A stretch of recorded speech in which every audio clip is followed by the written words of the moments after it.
পান খাওয়া বলতে আসলে শুধু আমরা পানটাকে বুঝাই না, পানের সাথে চুন, সুপারি, খয়ের, জর্দা বিভিন্ন উপাদান আসলে মিক্স করে খাই। এই যে উপাদানগুলো আমরা খাই এগুলো আসলে আমাদের জন্য ক্ষতিকর নাকি উপকারী? তো শুরুতেই আমি বলি, এই যে চুন, এই চুনটা কিন্তু ক্ষারীয় এক ধরনের রাসায়নিক উপাদান যেটা সরাসরি আমাদের রক্তে মিশে যায়, এবং এই চুন কিডনিতে পাথর সৃষ্টি করার জন্য প্রধান একটা উপাদান।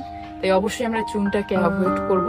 এরপর যদি বলি সুপারি, সুপারি খেলে, বেশি পরিমাণে খেলে মুখের ক্যান্সার হয়, এছাড়াও দাঁত ক্ষয় হয়ে যায় ধীরে ধীরে, যেটা অনেকেই হয়তো বুঝতে পারেন না। অনেকেই মনে করেন যে বয়স হচ্ছে যেন ধীরে ধীরে দাঁত ক্ষয়ে যাচ্ছে, কিন্তু আসলে বেশি পরিমাণে সুপারি খেলে দাঁত ক্ষয় হয়।